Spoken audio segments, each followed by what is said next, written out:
Okay, thank you, Madam Chair and members of the committee. It's a pleasure to be here. My name's Eddie Pinner, for those of you who don't know me, with the Legislative Research Department. Typically in this block of committee time, I'm upstairs staffing the Senate Committee on Assessment and Taxation. Have some colleagues covering for me in that committee this morning.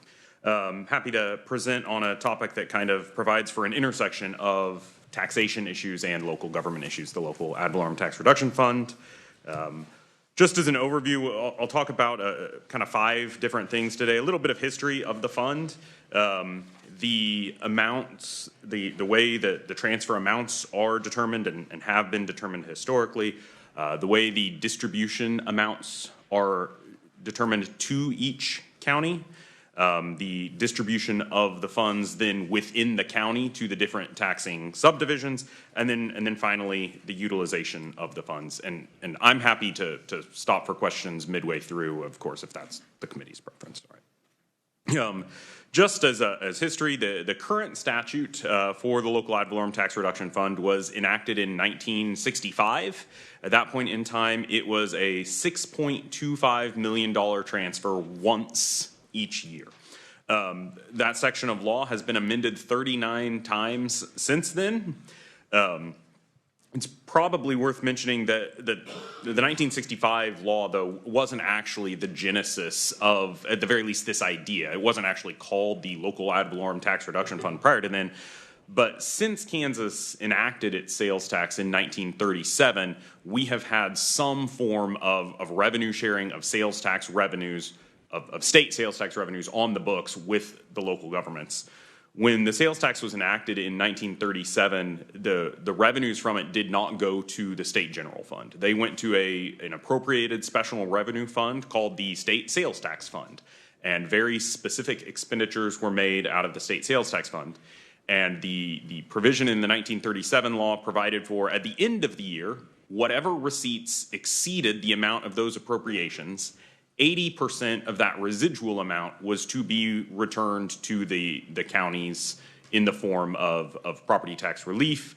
And then in conjunction with that return to the counties, there was a reduction in the county levy authority.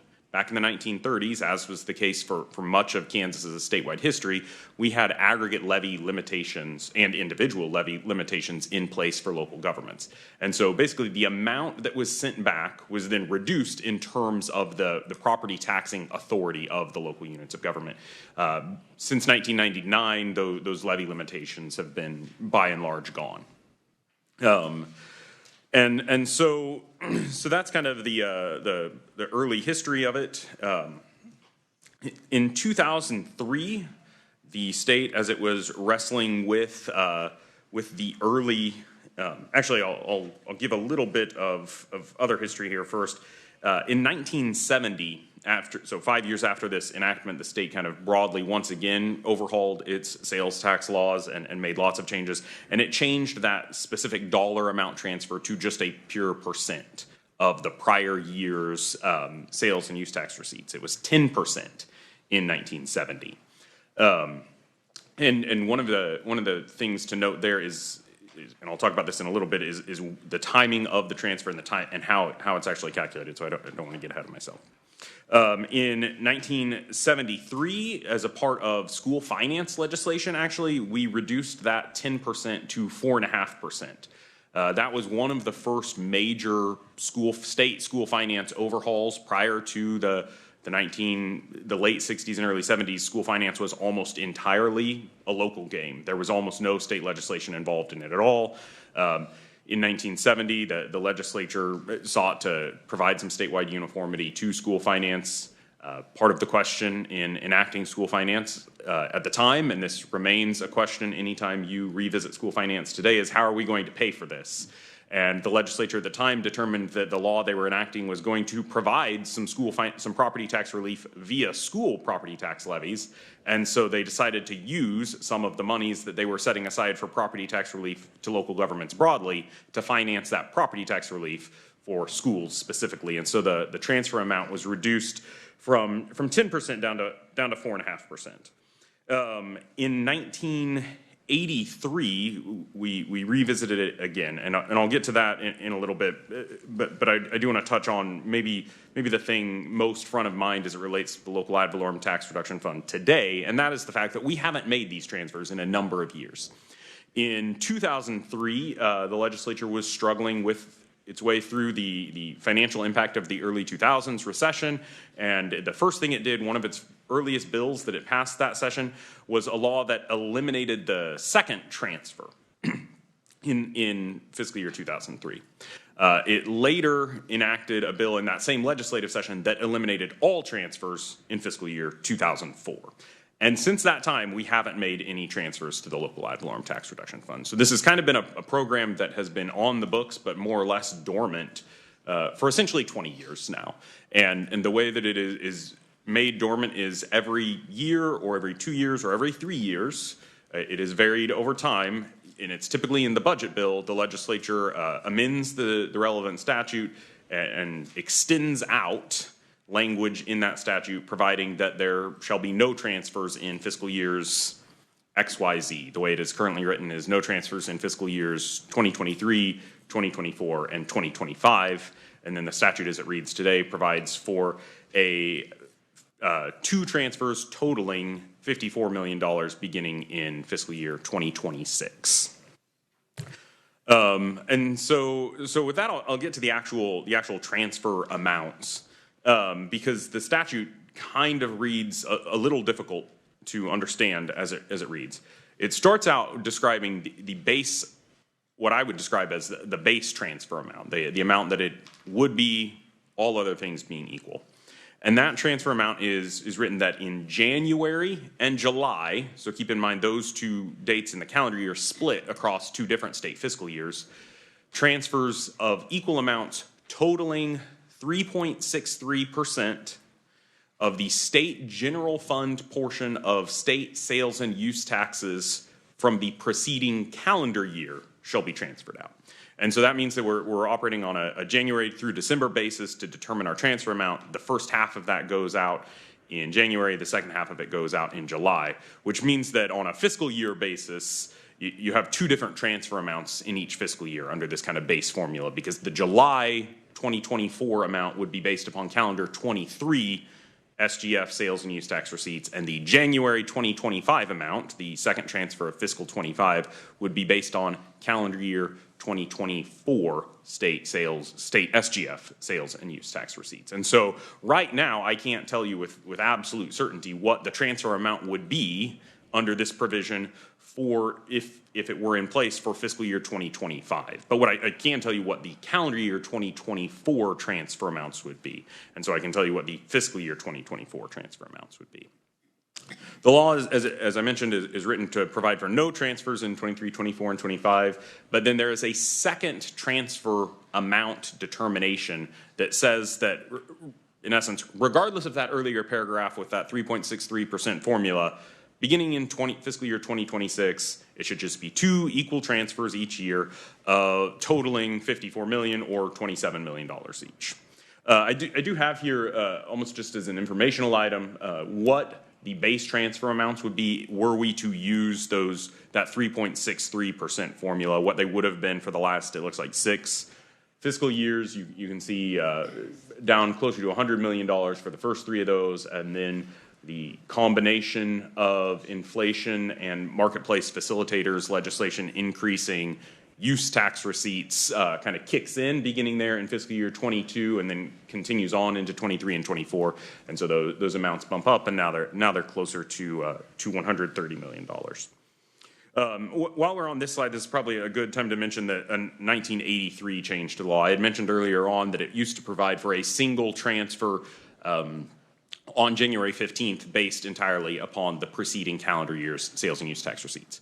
In 1983, the legislature was struggling its way through the fiscal impacts of the early 80s recessions. In the early 1980s, we had what is oftentimes referred to as the double dip recession, when the Federal Reserve dramatically increased interest rates in response to the persistent and robust inflation of the 1970s. And that resulted in an economic downturn there in the early 80s. And the legislature undertook kind of a one-time budget maneuver for the state's benefit. And it changed from a single transfer in January to two half transfers, once taking place in January and once in July. What that does for the state is it saves money one time. Half of the transfer amount is shifted into a later fiscal year.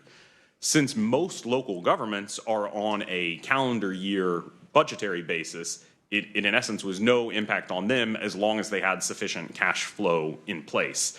Now, the one exception to that is community colleges who of course, were on a kind of a school year basis. And so there is a specific provision as it relates to community colleges to ensure that that shift of receipts there didn't adversely impact their budgetary issues in 1983.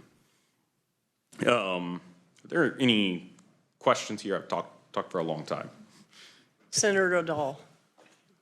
Thank you, Madam Chair. I'm not sure if this is too early to ask this question, but this is for property tax relief, but does that specifically have to be just to attack mill levies? Because to me, property tax relief, it comes with strings attached. So like they need a bridge replaced or something like that. The county does, which is extremely expensive. They couldn't take that LAVTR money and dedicate it towards that, could they? Or is that? So I'll talk more about the exact utilization of the funds later on, and we'll get to that sort of issue. Mm-hmm. Senator Thompson. Thank you, Madam Chair. Thanks, Eddie. So if I understand this correct, we're using all the LAVTR funds for school funding right now. Is that correct? I think that's what I heard you say, but maybe I'm incorrect on that. But I don't know that that's the way I would phrase it, because when we suspended the transfers fully in 2003, 2004. Right. At that point in time, it wasn't part of a school finance maneuver. Now, back in the early 1970s, when we reduced it from 10% down to 4.5%, that was part of a school finance. Okay. Conceptually, then the idea was, we've been spending 10% of the state sales tax on property tax relief via the local ad valorem tax reduction fund. Okay.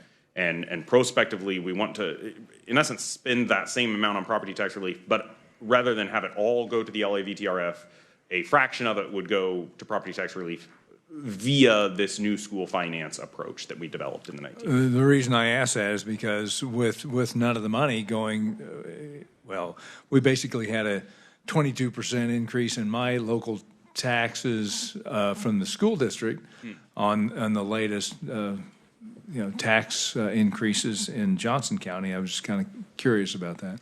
Yeah, and it's probably worth mentioning that 1973 school finance law bears very little resemblance to the way school finance is written today. We had several kind of medium-sized overhauls of school finance throughout the 70s and 80s, and then a major school finance rewrite in 1992, and then you all undertook a pretty substantial school finance rewrite that resulted in a similar style formula during the 2017 and 2018 session. And one last question, Madam Chair, very quickly. It says on that last slide, transfers of $27 million twice a year beginning in fiscal year 2026. So is the law changing? Is there a sunset to that zero transfer? Yeah, the way the law is currently written, the zero transfers would come off the books automatically beginning in fiscal year 2026, absent further statutory change. Okay.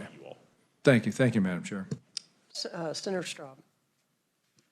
Thank you, Madam Chair. Thank you, Eddie. So looking back, you were saying that in 1970 they did the standard 10% transfer, but then in 73 was when they reduced and put 4% towards school finance. Did the remaining 5.5% go then towards property tax reduction? So the 1973 left it at 4.5% going to the LAVTRF.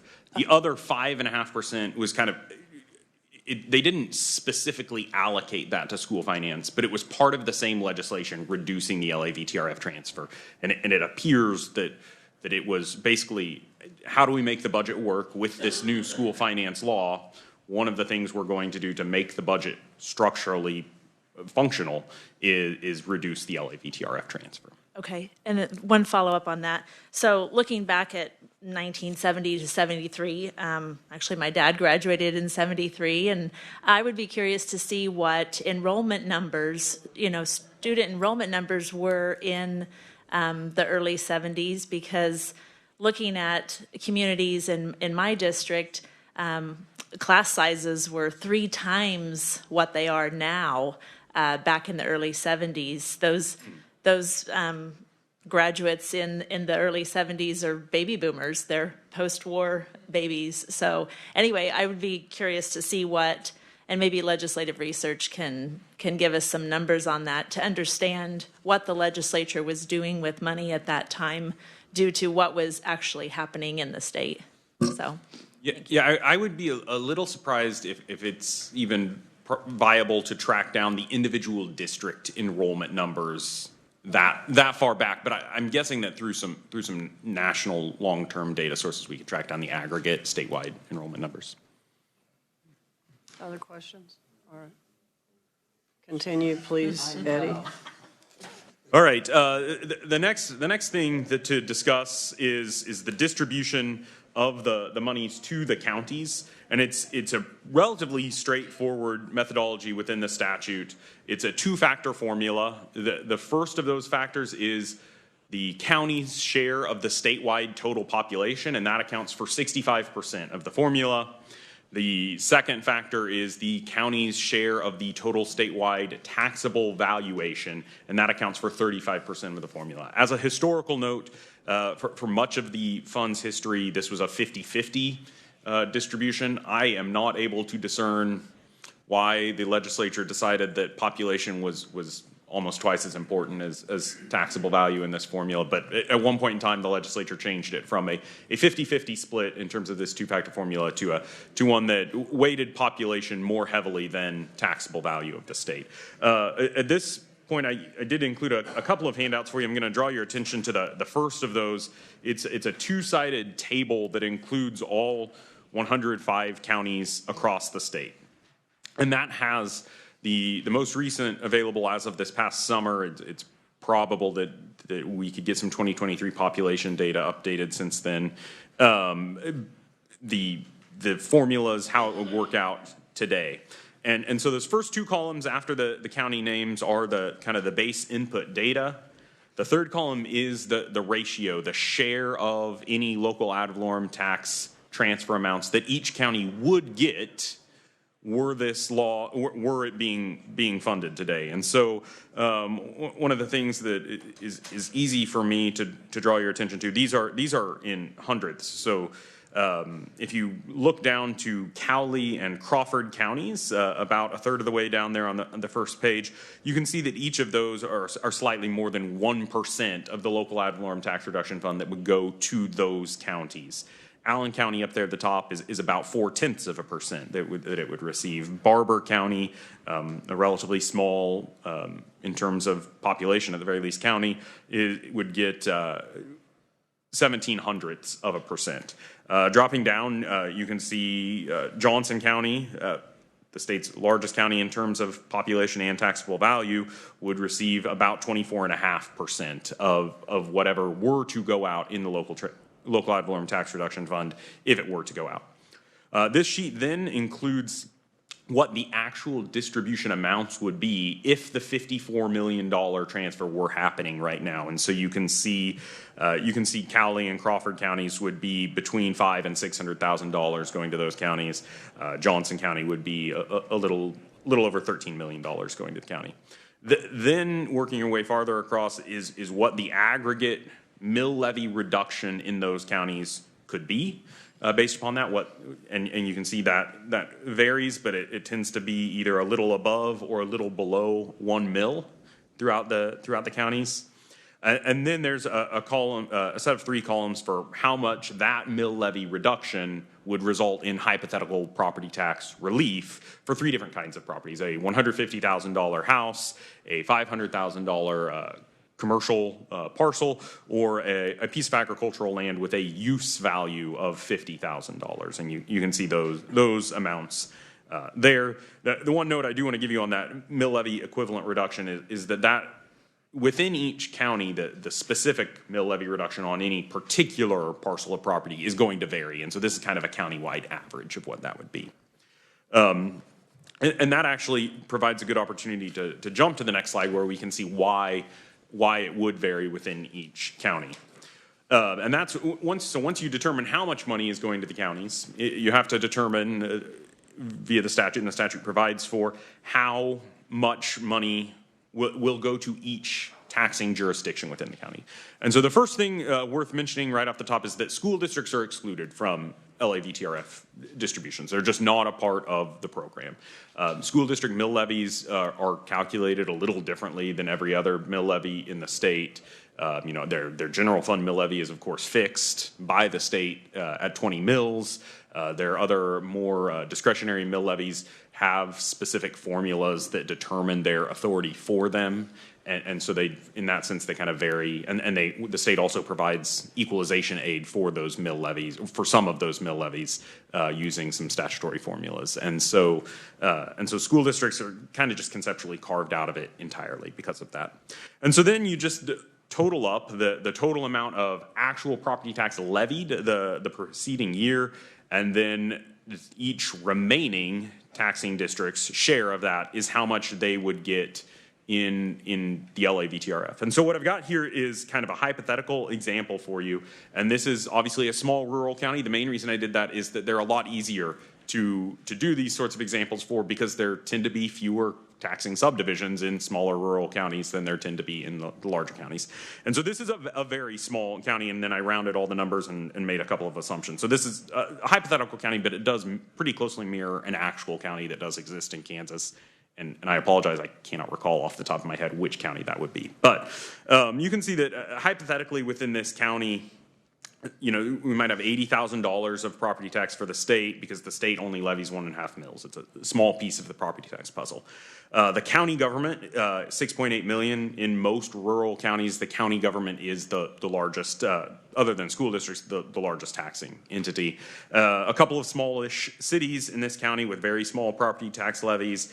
2 school districts, one of them makes up the bulk of the county, and the other one's very small in presumably some rural part of the county. One with $15 million and the other with only $600,000 of property tax. And then a few special districts, a cemetery, a regional library levy, and then a water district. And then this assumes that using the formula here, this county would have gotten $45,000 of LAVTRF money. And so you can see that the school districts and the state are carved out of that. I probably should have clarified that when I clarified that the school districts are excluded. The state does not get back any LAVTRF money that it sends out by virtue of its 1.5 mills either. So those are excluded, and then the balance of the counties are weighed against their pro rata share of the balance aggregate property tax levy. And so in very rural counties, the county government is going to be the primary beneficiary of this, because other than school districts, they are the primary government in those very rural counties. Now, in an urban or suburban county, or even in a medium-sized county, there's going to be a lot more wide distribution of this. And the other thing I should probably qualify as it relates to this is this was a county that doesn't have townships active. All of the townships have had their functions absorbed by the county government. Some rural counties do still have townships that are levying, and so in that instance, maybe the county wouldn't be quite as large of a share of this, because those townships would be substantial taxing entities. And so that's kind of how it would be distributed across the counties, or across the taxing districts within the counties. And so then the last thing that I want to talk about before I'll just stand for whatever questions you might have are the actual utilization of the funds by the taxing subdivisions. So the statute provides that it has to be a line item of revenue for a fund with a tax levy in their adopted budget. And I provided for you a second handout here that's just a one-page, and this is from the city government budget form that the Department of Administration Office of Municipal Services provides. As I was thinking my way through this last night, it occurred to me that it might have been more beneficial to provide an actual adopted city government budget, but at that point I'd already emailed this to Jackie and didn't want to try to undo that email and have her undo the posting and whatnot. So we'll talk through what this would look like. You can see in this form on the revenues, which is the top section, there is a line that says LAVTR. And over off to the right, there's a zero entered into that form. The Department of Administration provides these forms, and that is kind of a hard-keyed number for a zero. And then it shows all of the other potential revenue sources, except you can see at the very top, the ad valorem tax is X'd out all the way across. When counties or any local taxing entity is doing their budget, they don't start with the amount of ad valorem tax to be levied. That's actually the end result. So they start with kind of all of their other anticipated revenues. Many of these are kind of based upon prior year amounts, the delinquent tax, the motor vehicle tax. The county treasurer gives them an estimate for those. And so they plug those in terms of estimates. And then if they have kind of these lower amounts, the local alcoholic liquor tax, the compensating use tax, local sales tax, et cetera, they plug in their numbers for those, what they anticipate they will receive from those. And that gives them their kind of total revenues. Down below, they then input for that particular fund what all of their anticipated, what their budgeted expenditures for the year are. And so the two that are included in the general fund kind of by default are salaries and wages and employee benefits. I think every taxing entity in the state spends something out of their general fund for those amounts. Obviously, there might be commodities, contractual services, any other number of possible expenditures within that general fund. Obviously, for a larger taxing entity, a larger government, they might specify within that general fund the kind of divisions within the government that all of those expenditures are going towards. Anyway, down at the bottom of the form, all of those expenditures are totaled up as the total expenditures. And so you've got up at the top the total anticipated revenues without property tax. And then down at the bottom, you've got the total anticipated expenditures. You work through some math there, basically deducting the revenues from the expenditures to arrive at how much property tax the taxing entity has to levy. That then works through its formula about how much we think is going to be delinquent, and counties provide those to their taxing entities based upon their own historical data, so those vary from county to county. And then it says the determination of the amount of tax to be levied based upon all of those assumptions. And then on a separate sheet in the budget, they put that amount in, the county plugs in their actual taxable value and divides it out to get to their mill levy. Obviously, while they're doing these exercises, this work, probably shouldn't call it an exercise, the taxing entities, they have estimated amounts of taxable value, so they're able to get to estimated mill levies, but the actual final precise taken out to 3 decimal point mill levy that is levied is actually determined by the county on behalf of all of these taxing districts based upon the final trued up valuations. And so all of that to say that if the LAVTR number was a number larger than 0, that would increase the total amount of revenues available, and the expenditures would have a larger amount deducted from them, which working its way through would result in a smaller amount to be levied as property tax. And so that's in essence the mechanism by which the local ad valorem tax reduction fund gets to tax reduction, is that it functions as an alternative revenue source, thereby offsetting the need for property tax, since property tax is, of course, the float in local government budgeting in Kansas. And so with that being said, there's just a couple of other notes as it relates to the utilization of these funds. The first is that they can't be sent to debt service funds. The taxing entity gets to decide which of its funds it's going to put its LAVTRF into, but as a matter of law, it can't go into a bond and interest fund. And the other thing is that if there is a fund that they're using that has a maximum levy amount, the LAVTRF money can't be used to kind of circumvent that maximum levy amount. However, I put in here in parentheses historical note. Very few, if any, local government funds in Kansas that could receive LAVTRF money continue to have a maximum levy amount. This language dates to the time when Kansas had specific individual levy limitations. Part of the 1999 legislation that eliminated the aggregate levy limitations also suspended all individual levy limitations that were then in place. And so the only individual levy limitations that continue to be in place today are those that have been reenacted since that 1999 legislation. The only one of those that I know of off the top of my head is the school finance capital outlay mill levy. Since school districts are not a part of the LAVTRF anyway, it doesn't really matter. Now, there are some other levy limitations that are written on the books, and there are some levy limitations that are written in place that have specific procedures that have to be undertaken to exceed them. Those levy limitations are considered to still have force and effect because they weren't really levy limitations, they were really levy limitation procedures.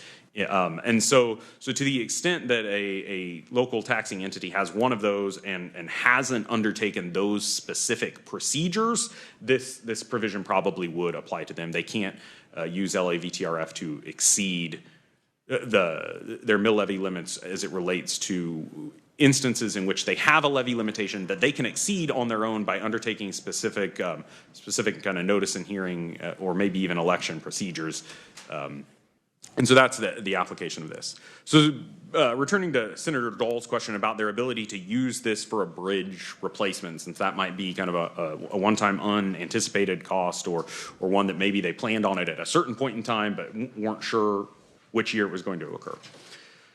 The short answer is it depends. They might be able to use it for that if it fits within these sorts of parameters. Of course, it would have to be a fund. They would have to be paying for that bridge replacement out of a fund that has a levy, and then they would just use the LAVTR as the revenue source for that particular fund, which down below would offset whatever property tax would otherwise be used to finance that bridge replacement.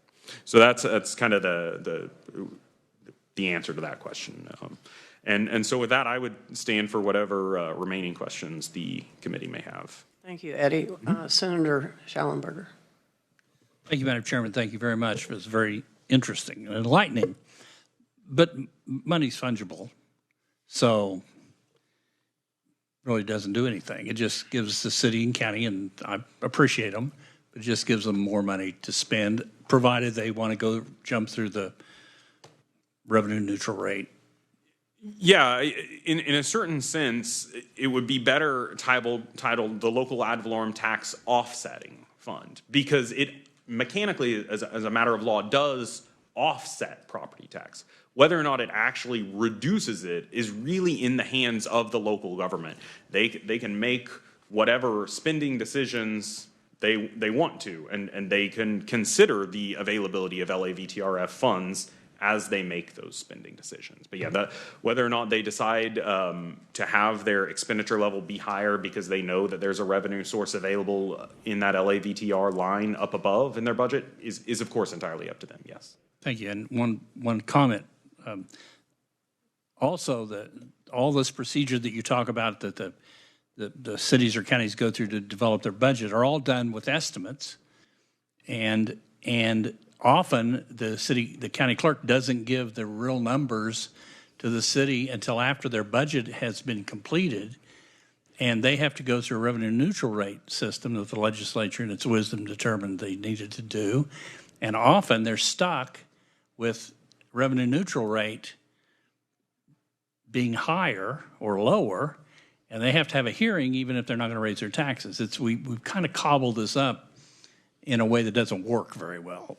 Yeah, one of the challenges of the revenue neutral rate is that it is based upon the data as it exists at the time of certification, which of course isn't necessarily the data as it will exist at the time of actual budget adoption. Right. Thank you. What you mentioned there, though, on the first point about money being fungible does remind me of a historical note that I recalled from my first session working for the legislature was 2014. And in 2014, the House adopted an amendment on the floor that would have reinstated the LAVTRF transfer beginning the following fiscal year, in fiscal 2015. It ultimately didn't become law. But that amendment did include a provision in it that specified that the actual amount of property tax levied, kind of that bottom line total, had to be reduced by at least 80% of the revenue amount in the LAVTR line in order for the taxing entity to receive any money in the LAVTR line. And so there is a way to get at it where it can truly provide that year-over-year reduction in taxes by a specific fraction of whatever the LAVTRF is, but it doesn't have to. And it isn't that way as written currently. Okay. If I may, thank you. And since you're the tax guy, I'm assuming that's why you're here. Can you recall in the tax bill that passed that the governor contemplating signing or vetoing, the homestead exemption part of that, how much for a $150,000 house did that give? This gives $27 in my. That's a great question. So the that increase, it's currently projected to be about 44.7 next year. The residential exemption from the 20 mills, $44,700, and so the increase provided in 2284 up to $100,000 would be a $55,300 increase. For every $20,000 of increase, it's a $46 property tax cut. So I would need to get out a calculator. Just $50. Yeah, it's going to be versus right around 20. $125 or so. Is the short answer. But I'll do the actual math here as on my calculator. As I can tell you can do more than one thing at a time. How much did that part of that bill cost? So it's $127 is the first answer for every home valued at least $100,000. My recollection of how much that cost is that it was in the $90 million range. Okay, thank you very much. The other thing, of course, of that provision is that it is specific to residential property, whereas this applies to all property. You're right. Thank you. All right, thank you. Final question. I don't see any. Eddie, thank you for being here, and I want to also thank your chair, Senator Tyson, for loaning you to us. We appreciate that. So Happy to be here. Thanks. it's obvious you were the one. So is there anything else to come before us? Seeing none, we are adjourned.